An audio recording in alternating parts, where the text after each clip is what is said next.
Quantas séries eu devo fazer? Eu aposto que essa pergunta já passou pela sua cabeça mais de uma vez, seja para um exercício específico, para o treino inteiro ou para cada grupo muscular. E sim, tem gente que pergunta quantos exercícios ela deve fazer, mas o correto seria que ela analisasse quantas séries por semana para cada grupo muscular ela vai fazer. E por que é diferente? Quando você me fala que você faz 4 exercícios, você não está me dizendo praticamente nada, porque eu não sei quantas séries de cada exercício você faz. Você pode estar fazendo uma série de cada, o que daria 4 séries na semana para esse grupo muscular, ou pode estar fazendo 3 séries de cada, totalizando 12 séries. Percebe como é diferente a questão do número de séries, né, e o volume total de treino que você está fazendo? Então, quando a gente pensa em volume de treino, a gente pensa sempre no número total de séries para cada grupo muscular que a gente faz por semana. Mas aqui vai uma verdade que pouca gente te conta. Não existe um número mágico para isso. Porque o volume de treino ideal, ele é individual. Ele depende do quão bem você consegue se recuperar do estímulo que é dado no treino. Nós temos vários fatores que vão interferir na quantidade de volume que você vai tolerar, né? Que você vai conseguir fazer no treino e se recuperar bem dele a tempo de treinar de novo. E quais são esses fatores? O primeiro deles que eu te pergunto é: quantas horas você dorme por noite? Comparando você com você mesmo, você já deve ter percebido que uma noite que você dorme 5 horas, você não está tão bem recuperado do treino quanto numa noite que você dorme mais ou menos 8 horas, por exemplo. Não sei se você já fez essa comparação com si mesmo, mas fisiologicamente a gente sabe que, comparando você com você mesmo, se você dorme pouco, você vai se recuperar menos, vai ter uma capacidade de recuperação menor. Se você dorme, né, o ideal, a quantidade de sono que realmente satisfaz o seu corpo, você vai ter uma recuperação melhor. Consequentemente, você vai conseguir treinar com um volume de treino maior. Mas além do número de horas que você tem, a gente tem que pensar também na qualidade do sono, como é que ela está. Tem gente, por exemplo, que adora falar assim: ah, eu tomo café à noite e durmo a noite toda. Tá, mas já foi provado que a qualidade desse sono ela não é tão boa, por mais que você durma a noite toda. Então a cafeína é uma coisa que pode afetar o seu sono dependendo da hora que você consome. E tem outros fatores que podem atrapalhar a qualidade do seu sono, né? Se você dorme, por exemplo, muito ansioso, está passando por uma fase, algum problema na vida que está te deixando ansioso, a qualidade desse sono vai ficar reduzida. Pode até diminuir também o número de horas, né? Eu, particularmente, quando estou com algum problema mais sério, infelizmente afeta o meu sono. Eu acabo dormindo pior e menos. Então isso prejudica a minha capacidade de recuperação. Atualmente, graças a Deus, eu estou dormindo um volume, né, de horas aí com uma boa qualidade comparado com a realidade que eu tinha há um tempo atrás. Mas, querendo ou não, tem algumas noites que, né, tem algumas incertas, vamos dizer assim, ainda mais quem tem filho pequeno, né? Outra coisa que afeta a sua capacidade de recuperação é a dieta. Quando você está em déficit calórico e quando você está em superávit calórico, se você já fez essas duas estratégias, né, tentando ganhar massa ou eliminar gordura, você já deve ter percebido a diferença. Normalmente, quando a gente está em superávit calórico, a gente tolera um volume de treino maior. Já quando está em déficit calórico, eu, inclusive, não só comigo, mas com meus alunos, eu costumo trabalhar com um volume de treino menor. Eu tento manter a intensidade mais alta possível e, obviamente, para isso eu preciso não estar fazendo um déficit calórico muito grande, mas ainda assim, mesmo déficits pequenos, eu costumo dar uma reduzida no volume de treino à medida que a pessoa vai começando a sentir um certo desgaste, para que ela consiga manter a intensidade alta. A meu ver, tá? Eu não tenho dados para isso, mas eu acredito que treinando com a intensidade o mais alta possível em déficit calórico, você consegue manter melhor a massa magra do que trabalhando com volume mais alto e intensidade mais baixa. E eu acredito nisso, mas como eu falei, não tenho dados que comprovem isso. Mas o que é fato é, a gente quando está em superávit calórico, a gente não só tolera mais volume de treino, como geralmente a gente tem uma maior capacidade de força também. Então você já deve ter percebido que isso interfere na sua recuperação. Outra pergunta: qual o seu nível de condicionamento atual? Uma pessoa bem condicionada, não só em termos de musculação, né? Pessoa que já está treinada, já tem uma capacidade de força, uma coordenação bem desenvolvida, uma massa muscular já consolidada, ela tem uma capacidade de treinar maior do que um iniciante que vem do sedentarismo, por exemplo. Né? É tanto que quando o aluno chega na academia, que a gente faz? A gente trabalha com um volume mais baixo e vai progredindo esse volume com o passar do tempo. Essa pessoa que já treina há anos, ela já consegue trabalhar com um volume de treino maior e inclusive o corpo dela muitas vezes exige que ela trabalhe num volume maior do que era quando ela começou a treinar. Porque do contrário, sem esse volume maior, ele às vezes nem responde bem à hipertrofia, ele nem consegue evoluir mais o físico dele, né? Na verdade, a gente começa a treinar cada vez mais, e é óbvio que tem um teto para isso, para poder ter um resultado cada vez menor. O iniciante ele tem uma responsividade muito maior ao treinamento do que o avançado. Mas o seu grau de condicionamento físico, ele também interfere na sua capacidade de recuperação. Então, quando eu falo de condicionamento físico, não pense só no cardiorrespiratório, mas nele também. Outra coisa que interfere é como você treina. Por exemplo, você vai todas as séries até a falha, ou você deixa algumas repetições na reserva? Você usa mais peso com menos repetições, ou você prefere trabalhar com mais repetições e menor sobrecarga? Tudo isso vai interferir na sua capacidade de recuperação. Ao que parece, quando a gente trabalha com menos repetições e carga mais alta, a gente tende a ter uma recuperação melhor. Até porque também já foi mostrado que quando a gente treina com alta intensidade, né, acima de 75% da nossa máxima capacidade, né, do nosso 1 RM, a gente também consegue treinar com algumas repetições na reserva, parando ali 1, 2, às vezes até 3 repetições antes de chegar na falha. E isso faz com que a gente tenha um menor desgaste, consequentemente, precise de menor recuperação do que se a gente falhar em todas as séries. Então, por exemplo, comparando as situações, né? Se você treina deixando algumas repetições na reserva, ou se você treina indo até a falha, quem treina até a falha vai precisar de um maior tempo de recuperação, provavelmente vai tolerar um volume de treino menor. Entende essa lógica? Então, se você usa, por exemplo, muitas técnicas avançadas, né, querendo aumentar demais o volume dentro de um curto espaço de tempo, isso também pode ser que te prejudique.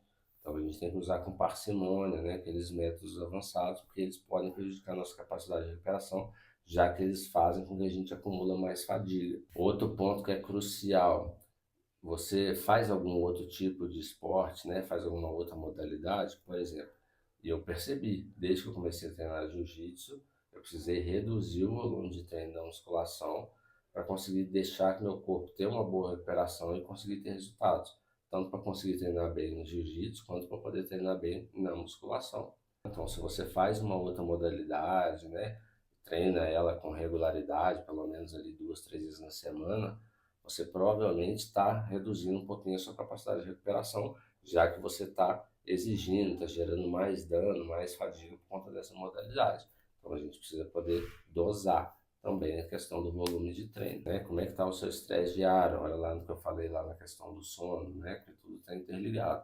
Se você anda muito estressado, né? Ou exerce uma profissão onde tem um estresse muito grande, a sua capacidade de recuperação também vai ser menor, já que você fica muito desgastado ao longo do dia e talvez isso, inclusive, entre naquele primeiro fator que é a questão do sono, né? Pode prejudicar até o seu sono se a gente está, né, sempre muito cansado, sempre muito exausto.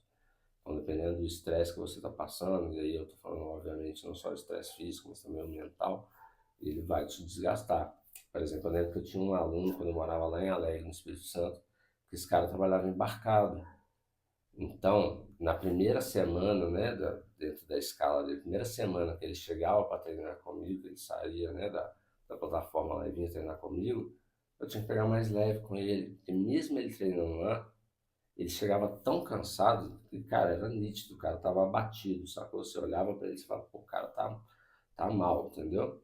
E era visível, assim, tipo, uma semana em casa, na outra semana já parecia outra pessoa, sacou? O cara já estava num estado muito melhor, consequentemente conseguia treinar melhor. Isso, inclusive, aconteceu uma vez dele precisar ficar 47 dias embarcado, sacou? Então, bicho, o cara chegou um bagaço. Parecia até o Tom Hanks no Náufrago. O cara tava mal mesmo.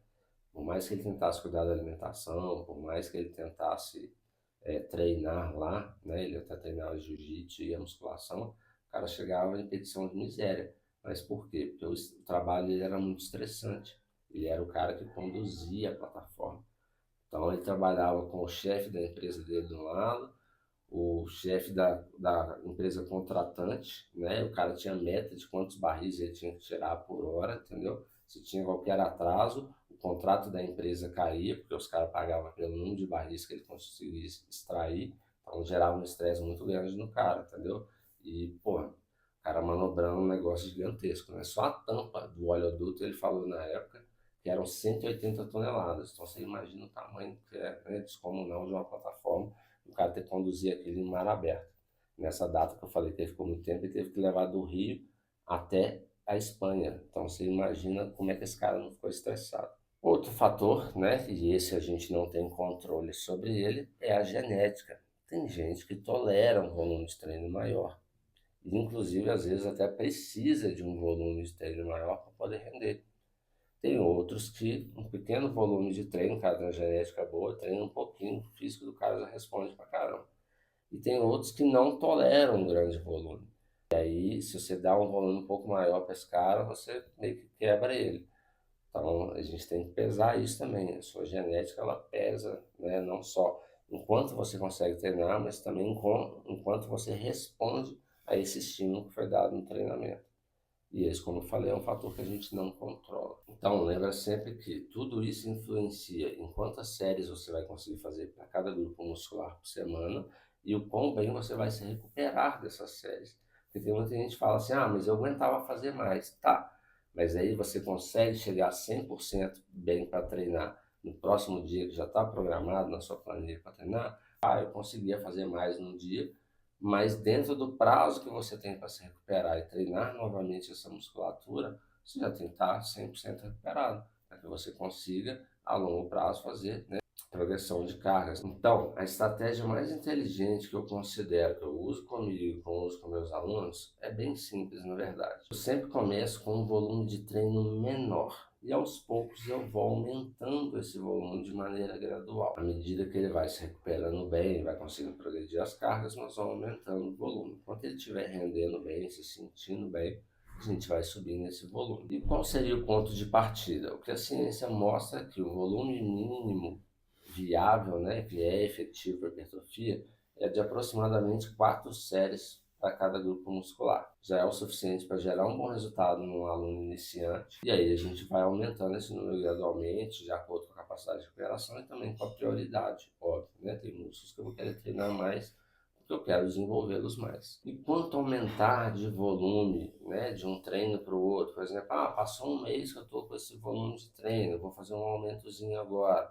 Quanto que eu devo aumentar? Eu costumo aumentar entre 10 a 20% do volume. Em muitos casos, assim, no último caso, eu chego até uns 30%. Por que eu estou falando de 10 a 20%? Porque, tipo, por exemplo, se o cara está fazendo 4 séries e eu aumento para 5, eu já estou aumentando 25% do volume, né? Então, tipo, eu aumentei só uma série, mas como eu estou fazendo um número baixo ainda, esse aumento em termos percentuais acaba sendo alto. Mas, por exemplo, eu não saio, se o cara está fazendo 9 séries por semana, eu não vou sair para 13 de uma vez, entendeu? Eu vou ali para 10, 11, aí numa próxima vez eu vou lá, coloco 12, talvez 13, entendeu? Então eu vou gradualmente, eu gosto de subir uma ou duas séries para cada vez. E como eu sei que eu já estou chegando perto ou já estou no meu limite, né, de séries que eu consigo tolerar. Primeira percepção de cansaço, né, que começa a se acumular depois de algumas semanas, quando você já está com um volume alto, tá? Geralmente ele, depois de 15, 20 dias, se você está com um volume já muito no seu limite, você vai começar a perceber um certo desgaste. Outra coisa que a gente consegue ver, né, que é um sinal que você pode estar exagerando o volume, é com relação à progressão de carga. Se você não está conseguindo mais aumentar o peso, né, nos exercícios, ou fazer mais repetições com o mesmo peso, isso pode ser um sinal de que você já está com um volume de treino um pouco exagerado. E lembra sempre, tá? Isso é muito importante. Cada grupo muscular tolera um determinado volume, né? Como eu falei, não tem um número mágico, mas você já deve ter reparado. Eu reparo em mim. O volume que eu tolero de treino para quadríceps é maior do que para posterior de coxa. Outra coisa, né, um músculo, por exemplo, o peitoral costuma sofrer mais dano, sofrer mais com a fadiga do que a musculatura das costas. Então, é bem plausível você tolerar um volume maior de costas do que de peitoral. Isso, obviamente, não quer dizer que você não possa treinar mais o peitoral do que as costas. Às vezes, você não quer desenvolver mais as costas e ainda quer desenvolver o peitoral. Aí você reduz o volume de costas e aumenta o de peitoral. Mas isso não significa que o peitoral tolera mais que a costa, foi apenas uma opção de acordo com o seu objetivo. Então, para de ficar perguntando para influenciador, para outros profissionais aí, qual o número ideal de séries, porque isso não existe, tá? Se alguém virar e falar para você um número fixo, falar assim, é 30, são 20, ele está mentindo para você. Porque a gente tem uma faixa na literatura, parece que é ali entre 10 a 12 séries, até umas 20 séries, para a maioria das pessoas, vai ser o volume ideal de treino. Salvo, claro, que a gente tem que avaliar essas séries, jogá-las mais para baixo ou mais para cima, até fora dessa faixa, de acordo com todos esses elementos que eu falei. Então, o que você precisa fazer é ajustar, observar como você responde e fazer uma progressão inteligente. Gostou desse vídeo? Não esquece de deixar seu like, se inscreve no canal para receber mais conteúdo como esse. E se tiver alguma dúvida, deixa aqui nos comentários que vai ser um prazer te ajudar.